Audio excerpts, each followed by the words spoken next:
Well, hello and welcome to the Real Moms Only podcast. This is episode number 6, and I'm so excited about this episode because this episode is titled The Bad Day Survival Guide. I'm here joined by my oldest daughter, Daly K. Daly. Yeah, I'm here. It's been a day. It's been a day. I think, Daly K., you actually helped come up with this because you'd had a rough couple of days. And I think it's kind of hilarious because we were talking about it, and my bad days are completely different than your bad days. But they're still bad in some level. And yes. I thought it would be really fun to talk about what do you even do when you have bad days? Bad days, bad weeks, bad months, bad seasons that can come after you, that's for sure. And the truth is, you know this, Daly K., that you're either in the middle of a tough time, you're coming out of a tough time, or look out, there's a tough time heading for you. And I have come to realize I'm 51 years old, and I have come to realize in my short 51 years that this is true no matter what. You need to enjoy the good days. Make sure you relish the good days. And even if you're having a bad day, relish the good things, savor them, take care to pay attention to them, because that is what helps you get through some of these tough times. And these tough things are meant to make you stronger for the next tough thing that you're going to face. That's right. Yeah. So reality check. Years ago, I had 3 children in a row, very close together, Daly K, Riley, and Bliss. And Daly K was in kindergarten. I think Riley was in pre-K. Blissy was 3 and about to start going to preschool. And I was just beginning to think to myself, this is so amazing. Like next year, I'll actually have like a couple hours, a couple days a week to do whatever I want. I hadn't had really many hours to myself at all in those 5 or 6 years. And I was looking forward to just, maybe getting my nails done where it didn't take an act of Congress so that I could go do that. And, was so thankful to discover that baby number 4 was on the way. It was a blessing. Oh my gosh. I love this child like nobody else's business. I think she's the most amazing young woman. But at the time, it felt like my whole world was just crashing down on me. Of course, I wanted this child, but all of a sudden I thought, and there it goes. Freedom is just slipping away from me. I can see it sailing off into the sunset. And it will be another 5 or 6 years until I have any time to myself. And you had 4 kids under 4. No, the first three were really, really tight. And then there was a couple years break, and then came Kemper. And now, as we all know, everybody just started, we went from 4 to 16, and it didn't matter anymore. Obviously, I gave up on that desire for freedom. I guess it just embraced it. It just kept sailing away from me. But I remember that feeling of being very, very overwhelmed. And, I know that I'm not alone. I know that so many moms go through seasons where they feel overwhelmed. There are tasks drowning you, whether you are a working mom, a work from home mom, a stay at home mom, it really doesn't matter. Your tasks can pile up on you. It's hard to find wins when you feel overwhelmed, I think. Oh yeah. The baby, he got a little cold. We haven't been sleeping. Yeah. That takes it out of me energy-wise. It's adorable, the late night snuggles, but still, it's like but sometimes you wake up, it gets overwhelming. It's rough. And when you're tired, everything seems like a big deal. Even the smallest thing. That's something that would never bother me would be worse. Would be a big deal. That's right. 0 me time. When you don't have any breaks, any which direction you turn, it's really overwhelming, very frustrating, can cause emotional burnout. Especially as moms. Yeah. Your little guy he has emotional needs, but it's very different than when you have a bunch of middle schoolers and or high schoolers, and their emotional needs are so huge. And every once in a while you just want to go, I have a few emotional needs of my own. And what? Mom's emotional? Yeah. When was the last time anybody asked me how I was doing? Why would they do that? Why would they do that? They're just laying it on you, and you go around like a power lifter, just picking up these big, heavy weights of theirs, and it's emotionally exhausting. I was so fortunate to be able to parent the first, decade of parenting without social media. Yeah. You guys have it completely differently. This pressure to be perfect. I mean, I had pressure. I wanted you girls always looking lovely, Adorable. dressing beautifully, well read, well educated, all of those things. But I didn't have all the pressure of all the pictures and the accomplishments and all Yeah. that just seemed to kind of pervade in society with social media. You get into a season of overwhelming, there's a lot going on, and it gets real easy to feel the guilt, Yeah. right? And that's such a trap. Listen, moms, guilt is a trap. It is a trap. Like I grew up doing a lot of fishing and crabbing with my parents in the Pacific Northwest, and those crabs, they would just crawl into those traps and they'd be baited and they couldn't get out. And that is what guilt does to you. It traps you, and it's meant to keep you emotionally imprisoned. Yeah. You got to drop that. You've got to drop the guilt. Isolation, man, especially if you can be isolated if you're a working mom. You got plenty of friends at work. Yeah, but you're so busy working. Yeah. You're a stay-at-home mom. Well, where is everybody? They're all working. You're talking to a 2-year-old all Yeah, day. right. So no matter where you are on the spectrum, you can feel isolated. Your body begins to fight against you when you're tired. That I have definitely seen. I can definitely sense that, after being an athlete for so long. When you're tired, you're tired. You're done. And you got to rest. But as a mom, when do you find the time? How do you find the time? There's always more tasks to do. There's always more things that need to be done. How do you even survive? Yeah. And I remember being frustrated when we had so many little ones all grouped together. If somebody woke up, it was my job. Exactly. Always my job. Like, I love my husband dearly. He is an incredible father, but he could be guaranteed a night of sleep. Oh yeah, for sure. Yeah, I think that was part of what would sometimes, even if I was surviving on little to no sleep, the fact that I never knew when the next night of sleep could actually come was so Tough. Yeah. And so I'm here. I know I've listed things. There's probably dozens of other things that you ladies could come up with to share that are things that have driven you near the edge your bad days, right? But here's some ideas to help you survive those bad days, things that have helped me get through bad days. And the good news is I'm going to share with you had some really, really tough days as a mom. But to this point, I have survived 100% of them. Now that's a really great point to bring up. Yes, I have survived 100% of them, and I have been through some things with our family that I thought would be the breaking point of one or many of us. That's so true. But we have survived it, and I want to encourage you with that you might not know how long the bad season is going to last, or how long the tough news is going to sit over your head, or whatever it might be. But you will survive it. You will get through it. And so here are some practical steps on how to survive those bad days. Daly K, what's one thing you remember doing when you guys were So I remember on the craziest of days, where everything went wrong from the second we woke up until about 10:30. That's not even very long in the day because we'd wake up at 7:38 every day. I remember you would literally say, we were all I was probably 10 and everyone else was just under that. So there's a bunch of us, we're all going to 80 directions, just absolutely nuts. You'd say, all right, that's enough. Everyone go to their rooms, get in your beds, lay down.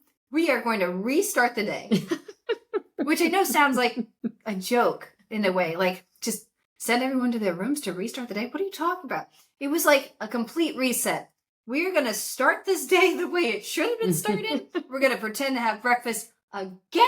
We're going to get going the right way. And you're going to come out of your room dressed with your clothes on and your teeth brushed and, ready to go. We're going to try this We're going to try this again. And you're going to clean up and, I remember that when I was little, it was like a take two, that one didn't work. We're going to restart. And what I always crack up about, I can remember it now. And now I'm thinking this is such a great idea because it gave you enough time to make a new cup of coffee. It's really quite selfishly motivated. I'm going to be honest. The perfect amount of time.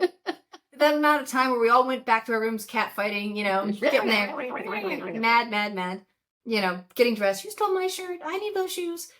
It gave you enough time to make a cup of coffee, take a breath, and then we would restart. Yeah. Yeah. I absolutely love that. I'm definitely going to be using that someday for sure. Yeah, and I think another idea, listen, going back to our first episode where we talked about how having a routine can be a superpower as a parent. It can Yeah. really, really help you out. Listen, if you're having a bad day, sometimes the bad day has to do with the kids. Sometimes the bad day has to do with something completely unrelated to the kids, some sort of circumstance outside your control, their control. It can be anything. It's rough news that came down the pike. And you know what?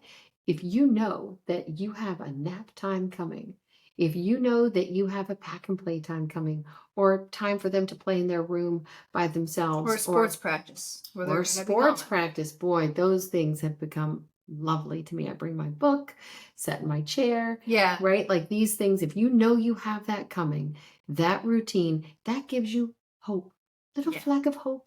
You can just, here it comes, 2:00, 3:00, 4:00. Just holding on. Make it to 2. That's all you make it to 2. And then, listen, everybody goes to bed they're all little, they all go to bed 7:30, 8:30, somewhere there. I just got to make it to 8:30. That's sometimes me. I just got to make it. And then you can make it to that. Yep. Listen, sometimes you have to also take yourself out of the routine. Routine is not working today. Bag it. Get in the car. Go somewhere. We're going for a beach drive. We're going for a beach drive. Open up all the windows. Listen to Taylor Swift. Yep. Whatever it takes. The day is over. It's nothing else is going to get accomplished today. We're done.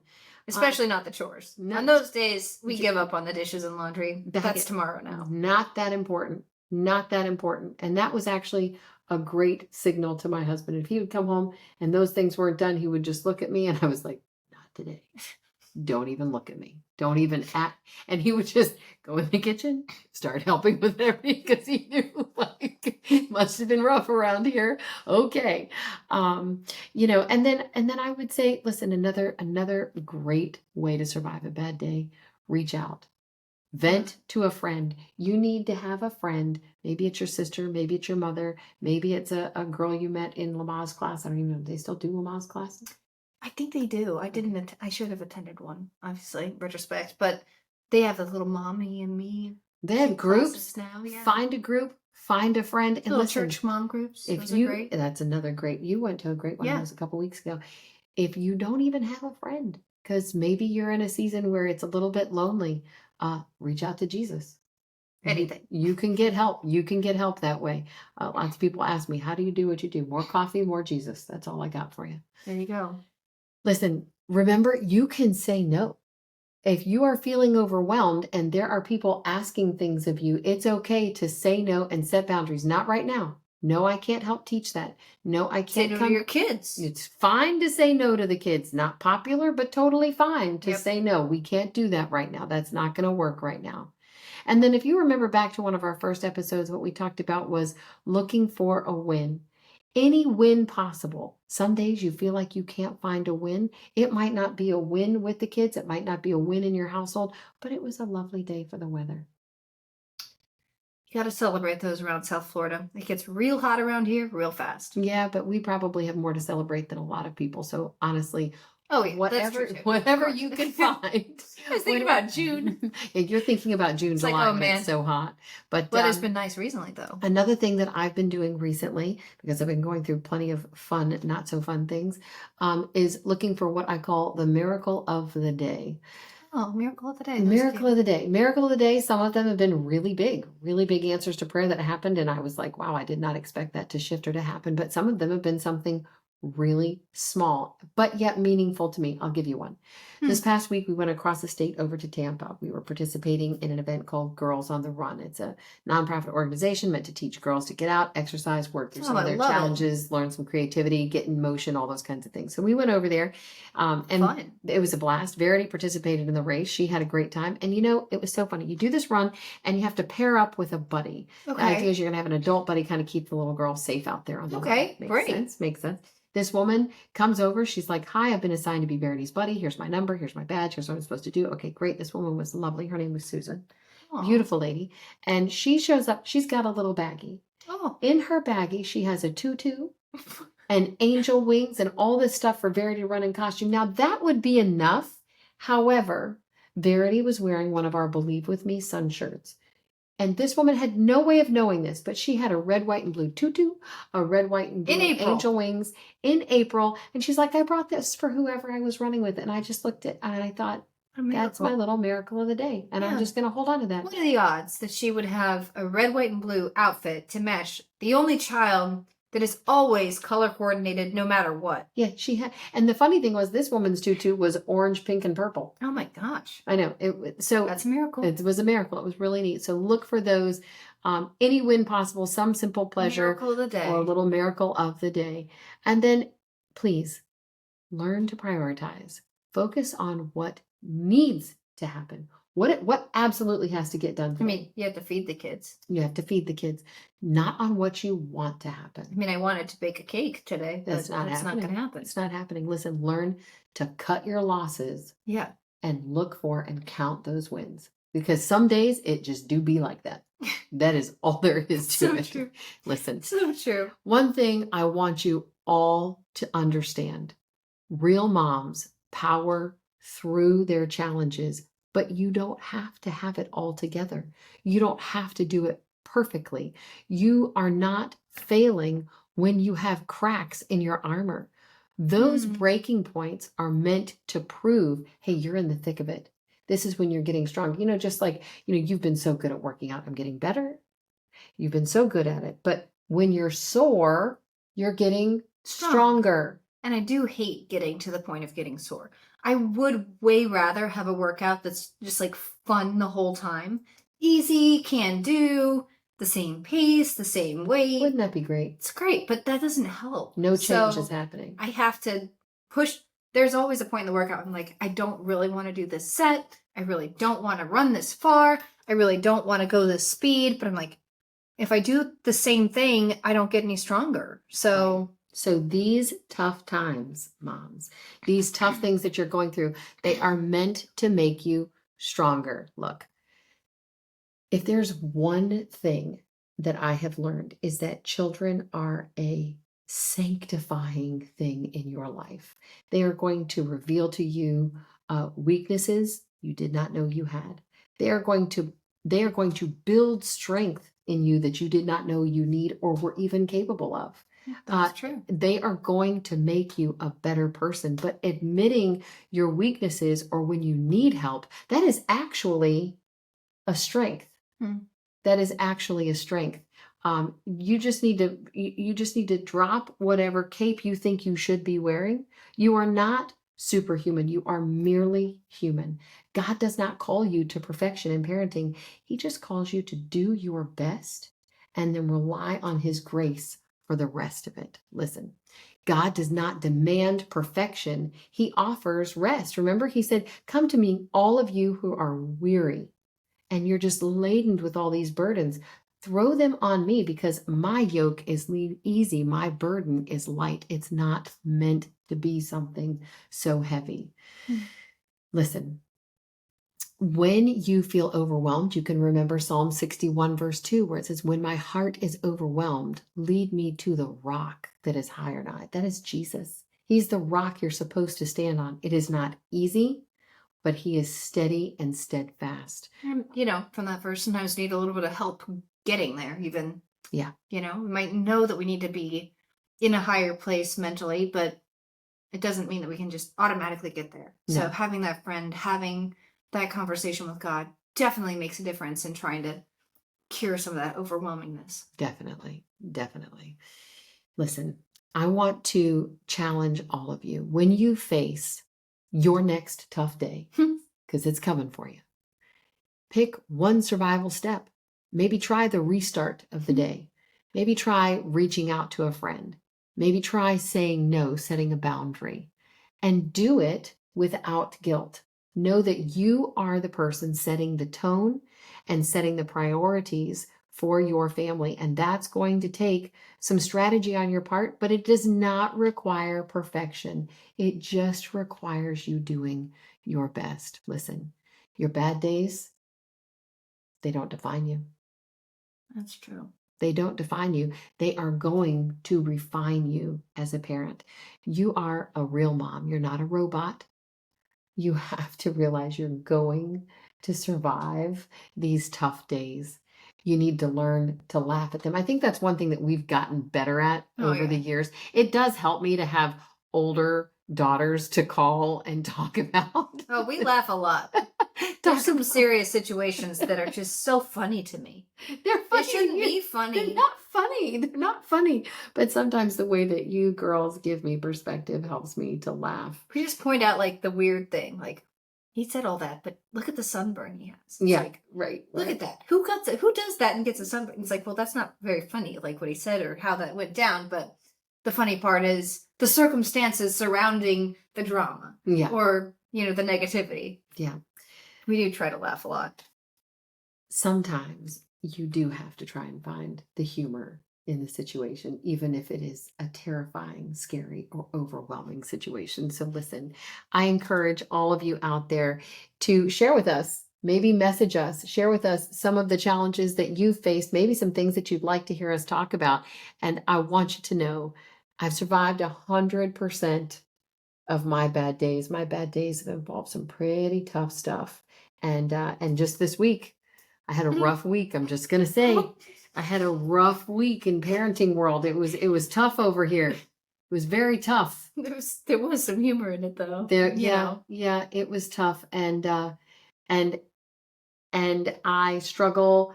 Even now, I'm not trying to not be authentic with all of you, but I have to protect the identity Of of my course. children.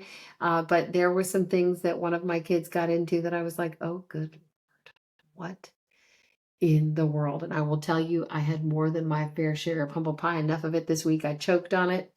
And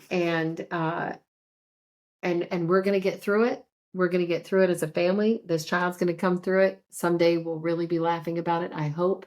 The circumstances and the consequences we had to dole out were not fun. Did No, not did and they not make never me miss are. did not make me miss popular mom or the cool mom. I can tell you that right now.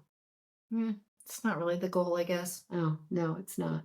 It's not. But all that to say, I want to encourage all of you as moms, listen, be there for one another.